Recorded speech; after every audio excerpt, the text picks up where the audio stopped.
DA মামলার সাবমিশনে চাঞ্চল্যকর তথ্য প্রকাশ। রাজ্যের তরফ থেকে সুপ্রিম কোর্টে মামলার শুনানির জন্য যে নোটস অফ আর্গুমেন্ট সাবমিট করা হয়েছে, সেখানে রাজ্য সরকার যে সমস্ত তথ্য পরিবেশন করেছে তার বিস্তারিত দেখে নেব আমরা এই ভিডিওর মধ্যে। রাজ্য তারা কি কি তথ্য দিয়েছে এই ডিএ মামলার সাপেক্ষে, রাজ্যের যুক্তি কতটা গ্রহণযোগ্য, পরের দিনের শুনানিতে এই নোটস অফ আর্গুমেন্ট সমস্তটা তারা ব্যাখ্যা করবে। ডিএ মামলার যে এসএলপি এখানে আপনারা দেখে নিতে পারবেন, state of West Bengal versus confederation of state government employees, তারা যে সাবমিশন করেছে তা পরপর আমরা দেখে নিচ্ছি। রাজ্য যে সাবমিশন করেছে সেখানে তারা বলতে চেয়েছে, কর্মচারী সংগঠন তারা দাবি করেছেন যে 2006-এর জানুয়ারি থেকে 2008-এর এপ্রিল পর্যন্ত কোনো ডিএ প্রদান করা হয়নি। তার সাপেক্ষে রাজ্য তারা যুক্তি দেখিয়েছে, বিটুইন দ্য পিরিয়ড 1/1/2006 থেকে শুরু করে 1/4/2008 তারিখ পর্যন্ত all employees of the West Bengal did receive DA. এই সময় পিরিয়ডের মধ্যে রাজ্য তারা জানাচ্ছে যে রাজ্য সরকারি কর্মচারীরা তারা ডিএ গ্রহণ করেছে বা ডিএ তারা প্রদান করেছে। The suggestion made by the respondent বলতে এখানে কর্মচারী সংগঠন তারা রাজ্যকে সাজেশন দিয়েছে, they did not receive any DA, কর্মচারী তারা কেউই ডিএ পাননি, or any increment in DA, DA এর কোনো ইনক্রিমেন্ট বা ডিএ কোনো বৃদ্ধি ঘটেনি। এখানে ইনক্রিমেন্ট বলতে ডিএ এর বৃদ্ধির করার কথা বলা হচ্ছে, ইজ ইনকারেক্ট, যেটা সম্পূর্ণ ভুল রাজ্য তারা জানাচ্ছে। They receive DA in terms of earlier ROPA, 1998 সালের যে রোপা রয়েছে সেই রোপার যে টার্মস রয়েছে সেই টার্মস অ্যান্ড কন্ডিশনের উপর ভিত্তি করে তারা ডিএ পেয়েছে। এবং 2006 থেকে শুরু করে 2008 সাল পর্যন্ত এই টাইম পিরিয়ডের মধ্যে কোন কোন ডেটে কিভাবে ডিএ ঘোষণা করা হয়েছে বা প্রদান করা হয়েছে তার সমস্ত মেমোরান্ডাম বা তার নোটিফিকেশনের সমস্ত ডেট উল্লেখ করে করে এখানে টেবিল আকারে তুলে ধরা হয়েছে। প্রথমে 60% সেটাকে বৃদ্ধি পেয়ে পেয়ে 71%, তারপর 50% মার্চ হয়েছে, তারপর পরপর কিভাবে পার্সেন্টেজ দেওয়া হয়েছে সেটা আপনারা দেখে নিতে পারছেন। এবং বলছে যে কন্টিনিউ প্রসেসে ডিএ প্রদান করা হয়েছে এবং কর্মচারীরা তারা ইনকারেক্টলি প্রজেক্টেড, তারা ভুলবশত একটা ধারণা করছে। There is no gap in DA payment, DA পেমেন্টের ক্ষেত্রে কোনো রকম গ্যাপ নেই। এখানে দেখা যাচ্ছে যে no DA was paid to the employees for the period of 1/1/2006 থেকে শুরু করে 1/1/2008 তারিখ পর্যন্ত রোপা 2009 অনুসারে কোনো ডিএ প্রদান করা হয়নি, এই তথ্যটা রাজ্য সরকারি কর্মচারীরা তারা বলছেন। কিন্তু সেখান থেকে যে বিষয়টা দেখা যাচ্ছে, যে বিষয়টা বক্তব্যটা সেখানে ছিল যে actual payment will be made from 1/4/2008, অর্থাৎ অ্যাকচুয়াল পেমেন্ট 1/4/2008 থেকে শুরু হয়েছে, মানে তার আগে যে ডিএ প্রদান করা হয়নি সেই তথ্যটা ভুল রাজ্য তারা বলছে। গত দিনের শুনানি প্রক্রিয়ার সময় রাজ্যের কর্মচারীদের পক্ষ থেকে করুণানন্দী মহাশয় তিনি তুলে ধরেছিলেন যে চেন্নাই সরকার এআইসিপিআই কে না মানলেও তারা এআইসিপিআই এর ঊর্ধ্বে আরো অনেক বেশি আর একটু বেটার পজিশনে তারা ডিএ প্রদান করে থাকে। তার সাপেক্ষে রাজ্য সরকার তারা যে বিষয়টা সাবমিশন করছে তারা বলতে চেয়েছে যে দিল্লি এবং Chennai was issued because of the higher cost of living or inflation in this two centres, অর্থাৎ দিল্লি এবং চেন্নাই জীবন ধারণ করার জন্য বা মূল্যবৃদ্ধি সেখানে যথেষ্ট পরিমাণে বেশি, তার কারণে সেখানে এআইসিপিআর থেকেও বেশি পরিমাণে ডিএ বা অর্থ প্রদান করাটা সেখানকার গভর্নমেন্ট তারা করে থাকে। এখানে কর্মচারীদের যুক্তির পরিপ্রেক্ষিতে রাজ্য যুক্তি দেওয়ার চেষ্টা করছে, এই ডিএ প্রদান করার হারটা জিওগ্রাফিক্যাল লোকেশনের উপর নির্ভর করে করা হচ্ছে। The notification with the respect of Chennai adopted by the rate of DA payment by the government of Tamil Nadu to its employees and not the central government rate. Tamil Nadu সরকার যে হারে ডিএ প্রদান করে থাকে সেটা সেন্ট্রাল গভর্নমেন্টের রেট নয়, তারা তাদের নিজস্ব হারে ডিএ প্রদান করে। যদিও এখানে চেন্নাই এবং দিল্লির যে মেমোরান্ডামের ভিত্তিতে দিয়ে দেওয়া হতো সেই মেমোরান্ডামটা শাটডাউন করা হয়েছে, অর্থাৎ বাতিল করা হয়েছে। রোপা 2009 অনুসারে generally provided for a framework, যে ফ্রেমওয়ার্কটা প্রোভাইড করা হয়েছে ডিএ প্রদান করার ক্ষেত্রে, সেখানে রুল 3 তার সাবরুল 1C3 সাবরুলের মধ্যে যে পে স্ট্রাকচার দেওয়া রয়েছে সেটা হচ্ছে বেসলাইন ধরে যে এক্সিস্টিং এমপ্লয়মেন্টটাকে ক্যালকুলেশন করা হয়েছে, সেখানে has no correction to the future, ভবিষ্যতে কোনো রকম ভাবে কারেকশন করা হয়নি। সুতরাং it is static not dynamic, এটা সম্পূর্ণভাবে স্থায়ী, এটা গতিশীল বা পরিবর্তনশীল নয়। রোপা 2009 যে ফ্রেমওয়ার্ক রয়েছে সেটা only provides the statutory framework for revision of pay structure, অর্থাৎ রোপা 2009 যে রিভিশনটা করা হয়েছে সেটা শুধুমাত্র পে স্ট্রাকচারকে রিভিশন করা হয়েছে।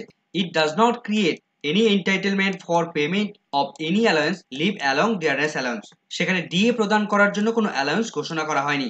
Rule 3(1)(c is a definition and does not create any future obligation or entitlement, অর্থাৎ এই যে রুলটা তৈরি করা হয়েছে সেই রুলটা শুধুমাত্র ডেফিনেশন প্রদান করার জন্য, অর্থাৎ existing basic pay, pay, dearness alliance, তার যে সংজ্ঞা, তার যে ডেফিনেশন সেটা গঠন করার জন্য, কিন্তু তার জন্য ফিউচারে যে আপনাকে ডিএ প্রদান করা হবে তার জন্য আপনি এন্টাইটেলমেন্ট করতে পারেন না। রাজ্য তারা সাবমিশন জানাচ্ছে, the expression use at index average 536/1982 সমান 100 is in context of the definition of existing employments. এই ফর্মুলাটা প্রদান করা হয়েছে শুধুমাত্র এক্সপ্রেশন করার জন্য বা ডেফিনেশন দেওয়ার জন্য, সেখানে সেটা দিয়ে প্রদান করার জন্য নয়। এই ফর্মুলাটা 1982 সালে 100 টাকার যে ভ্যালু ছিল, রোপা 2009 তৈরি করার সময়, পে স্ট্রাকচার তৈরি করার সময় সেই 100 টাকার ভ্যালু গিয়ে দাঁড়াচ্ছে 536 টাকা। অর্থাৎ 1982 সালের 100 টাকা সমান 2009 সালের 536 টাকা। সেটাকে ডিফাইন করার জন্য এই ফর্মুলাটা তৈরি করা হয়েছে। The expression existing emoluments is imported only in context of one-time fixation of initial pay in revised pay structure under Rule 7. The terms existing emoluments is relevant for pay protection only. এই যে existing employments এর সূত্র formula দেওয়া হয়েছে শুধুমাত্র one time fixation করানোর সময় pay protection দেওয়ার ক্ষেত্রে এটা কার্যকরী। This expression is not relevant at all for calculation future rates of dearness allowance. এই ফর্মুলাটা ভবিষ্যতের পরবর্তী ক্ষেত্রে যে সমস্ত ডিএ প্রদান করা হবে তার ফর্মুলা নয়। এটা ওয়ান টাইম যে পে প্রোটেকশন দেওয়ার ক্ষেত্রে সেই সময় কিভাবে প্রদান করা হবে তার ফর্মুলা। ডি এর পাশাপাশি অন্যান্য যে সমস্ত অ্যালাউন্স গুলো রয়েছে সেগুলো প্রত্যেকটাই ডাইনামিক ধরনের, নট স্ট্যাটিক। সেটা স্থায়ী নয়, পরবর্তীতে সেটা পরিবর্তন ঘটবে। সেটা সার্ভিস করার সময় বা সার্ভিসের পরবর্তী সময়গুলোতেও তারা সেই এফেক্ট পাবেন। Subsequent memorandum are not drive on the basis of index average 536/1982 সমান 100 এই সূত্রটার উপর ভিত্তি করে তারা ডিএ প্রদান করার কথা বলছে না। কিসের উপর তাহলে তারা ডিএ প্রদান করবে? The revise index average from the time to time. পরবর্তীতে টাইম টু টাইম যে সমস্ত রিভাইজ ইন্ডেক্স গুলো তারা প্রদান করেছে তার উপর ভিত্তি করে এ টেবিল ইন দ্যাট রেসপেক্ট, একটা টেবিল তারা প্রদান করেছে অ্যাপেন্ডিক্স 3, সেই অ্যাপেন্ডিক্স 3 এর উপর ভিত্তি করে তারা ডিএ প্রদান করতে চায়। তার পাশাপাশি the Notion of DA from time to time, পরবর্তীতে টাইম টু টাইম ডিএ প্রদান করার ক্ষেত্রে প্যারা নাম্বার 10 মেমোরেন্ডাম এর একটা নোটিফিকেশন 23/2/2009 এর নোটিফিকেশন অনুসারে ভিত্তি করে fixing rate from time to time কিভাবে ডিএ প্রদান করা হবে সেটা ফিক্সড করা রয়েছে। এবং ইনিশিয়ালি এই মেমোরেন্ডামের পরিপ্রেক্ষিতে টাইম টু টাইম ডিএ প্রদান করা হবে তা জানাচ্ছে। রাজ্য তারা সেভারাল ফ্যাক্টরের উপর ভিত্তি করে এবং ফিসক্যাল পলিসি এন্ড আদার কনসিডারেশনের উপর ভিত্তি করে, অর্থাৎ রাজ্য সরকারের নিজস্ব ইচ্ছের উপর ভিত্তি করে তারা ডিএ প্রদান করতে চায়। নিজস্ব স্বাধীনতার উপর ভিত্তি করে তারা ডিএ বৃদ্ধি করবে, ইনক্রিজ করবে।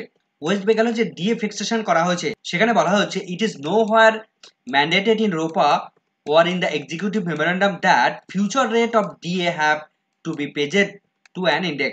রোপার কোথাও বা কোনো এক্সিকিউটিভ মেমোরেন্ডামের কোথাও ভবিষ্যতে ডিএ কিভাবে প্রদান করা হবে তা ফিক্স করা নেই। রাজ্য সরকার সেটা ফিক্স করে দেয়নি। কোনো রুলস এর উপর ভিত্তি করে রাজ্য সরকার ডিএ দেবে না, তাদের নিজস্ব স্বাধীনতার উপর ভিত্তি করে ডিএ দেবে। The state may choose to declare rate of DA different, lower or higher than the central government.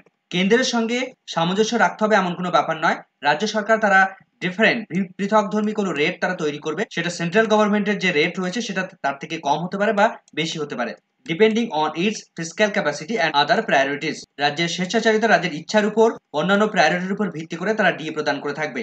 It is settled law that central government rate have no effect. কেন্দ্র সরকারের হারে তারা ডিএ প্রদান করবে না।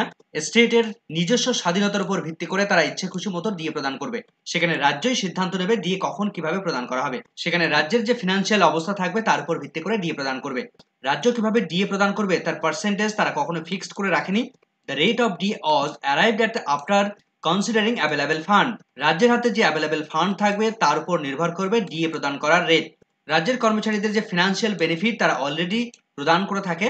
মূল্য বৃদ্ধির উপর ভিত্তি করে প্রতি বছর ডিএ এর পার্সেন্টেজটাকে বৃদ্ধি করা হবে এমন কোনো বিষয়বস্তু নেই। সেন্ট্রাল গভর্নমেন্ট মুদ্রাস্ফীতির উপর ভিত্তি করে 100% নিউট্রালাইজেশন করে ডিএ প্রদান করে থাকে বা ক্যালকুলেশন করে থাকে, কিন্তু রাজ্য সরকার সেই নীতিটাকে মানতে বাধ্য নয়। সুপ্রিম কোর্ট থেকে এমনই একটি নীতি সেটেল হয়ে আছে। কর্মচারীরা কতদিনের ডিএ বকেয়া হিসেবে ডিমান্ড করেছে রাজ্য সরকার তাদের সাবমিশনের মধ্যে উল্লেখ করেছে। দেখুন যেটা বলা হচ্ছে, the period in question from which the respondent claim central government rates of DA is 1/4/2008 থেকে শুরু করে 31/12/2019। এই টাইম পিরিয়ডের মধ্যে রাজ্যের কর্মচারীরা তারা বকেয়া ডিএ প্রদান করার জন্য ডিমান্ড করেছে সুপ্রিম কোর্টের কাছে, বা এই ডিএ মামলার পরিপ্রেক্ষিতে সেটা রাজ্য সরকার তারা তুলে ধরলো তাদের সাবমিশনের মধ্যে। এক্সিস্টিং এমপ্লয়মেন্টটা কিভাবে ক্যালকুলেশন করা হবে তার রুল 3(1)(c) তার পরিপ্রেক্ষিতে তা এই টেবিলের মধ্যে অ্যানালাইসিস করা হয়েছে। এক্সিস্টিং বেসিক পে 20,000 টাকা, ডিআরএনএস পে 50% অর্থাৎ 20,000 এর 50% 10,000 টাকা, এবং dearness allowance 61% of existing basic pay plus dearness pay হিসেবে রুলসে গিয়ে ক্যালকুলেশন গিয়ে 18,300, ফলে এক্সিস্টিং এমপ্লয়মেন্ট গিয়ে দাঁড়াচ্ছে 48,300। রাজ্য সরকার যে ইন্ডেক্সের উপর ভিত্তি করে যে অ্যাপেন্ডিক্স 3 এর আগে আমরা দেখলাম তার উপর ভিত্তি করে ডিএ প্রদান করছে তা এখানে তুলে ধরেছে। ডিএ অ্যাজ পার ফর্মুলার লাস্ট 12 মাস, লাস্ট 12 মাসের সিপিআই অনুসারে 1982 সালের 100 টাকা সমান 1/1/6/2006 সালের পরিপ্রেক্ষিতে সেই 100 টাকা গিয়ে দাঁড়াচ্ছে 536 টাকা। এবং বিভিন্ন মাসগুলোতে পরপর রাজ্য সরকার যেভাবে ডিএ প্রদান করেছে সেই সমসাময়িক সময়ে কিভাবে তাদের টাকা প্রদান করা হতো, মানে এই 100 টাকার রেসপেক্টে সেই সময়ে কত প্রদান করা হবে তা পরপর রয়েছে এখানে। 536, 550 এভাবে কিন্তু বাড়ছে। লাস্ট 12 মাসের যে সিপিআই রয়েছে তার সঙ্গে 536 মাইনাস করে 536 ডিভাইডেড করা হয়েছে এবং সেই অনুসারে পার্সেন্টেজ ক্যালকুলেশন করা হয়েছে। সেন্ট্রাল গভর্নমেন্ট এই পার্সেন্টেজ হারে ডিএ প্রদান করে থাকে। DA as per West Bengal রোপা, রাজ্য সরকার রোপা অনুসারে তারা কিভাবে ডিএ প্রদান করেছে তা পরপর এখানে দেওয়া রয়েছে। 1/1/2006 থেকে শুরু করে 1/1/2008 পর্যন্ত বা 1/4/2008 পর্যন্ত কোনো ডিএ এখানে অ্যালটমেন্ট করা হয়নি বা প্রদান করা হয়নি, তা কিন্তু পরিষ্কার রাজ্য সরকার তারা প্রকাশ করলো। যদিও এর আগে তারা সাবমিশনে জানিয়েছে যে ডিএ প্রদান না করলেও তারা ইনক্রিমেন্ট বা এই জাতীয় বিভিন্ন ধরনের অ্যালাউন্স গুলো তারা প্রদান করেছে। এবং সেন্ট্রালের সঙ্গে তাদের যে পার্থক্য, এটার সঙ্গে ডান দিকে এটা সেন্ট্রালের যে পার্থক্য সেটা কিন্তু এখানে প্রথম থেকেই নজরে পড়ছে। ফলে সামগ্রিকভাবে বোঝা যাচ্ছে রাজ্য সরকার নিজস্ব ধ্যান ধারণা, নিজস্ব ন্যায় নীতির উপর ভিত্তি করে, নিজস্ব রুলসের উপর ভিত্তি করে তারা ডিএ প্রদান করতে চায় এবং সেই অনুসারে সুপ্রিম কোর্টে তারা সাবমিশন করলো। ভিডিওটি সম্পূর্ণ দেখার জন্য সকলকে ধন্যবাদ।